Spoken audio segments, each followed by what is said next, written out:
So what we have here is one module out of a 2017 Zero SR motorcycle. It's an electric motorcycle. Actually, that was the cell that was the power bank.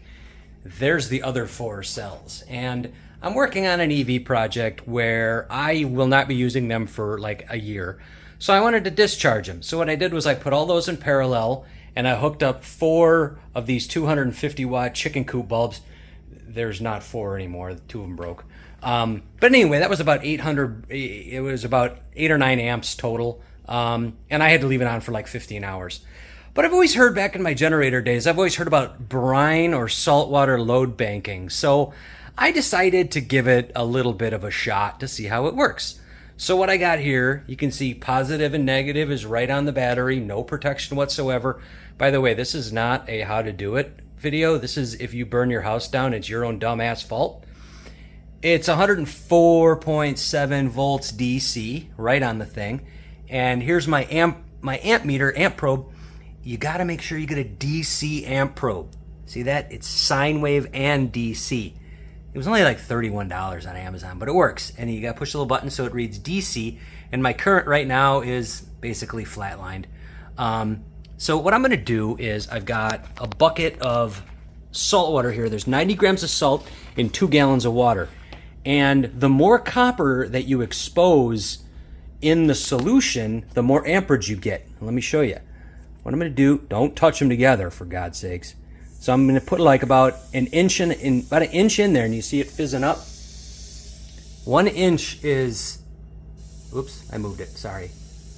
So 1 inch is about 2 amps. That's what it's drawn. You can see I got it on the hot side. It doesn't matter what side it's on, it's DC. And then if you put a lot more of it in there, you can see you get some discoloration, but now I'm kicking about 10, 12 amps. And you can also see, like if I pull it out, it comes down a little bit. You can also check battery drop. You can see this is like a light load. You crank up the current and it draws it down a little harder. Pull it back and it comes back out. See if I can see both of them at once. Yeah. So yeah. Whoops. Anyway, cool stuff. Just wanted to do a quick update here.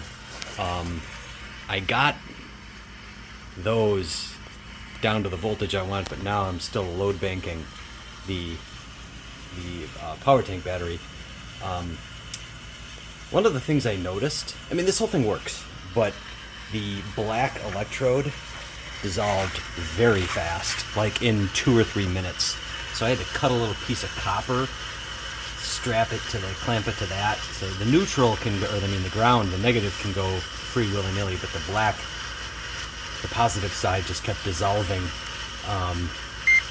So I had some copper bus, and ultimately the way it works is it's still exactly the same. You just hook this up and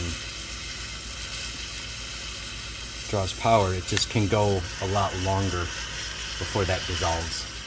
So keep that in mind.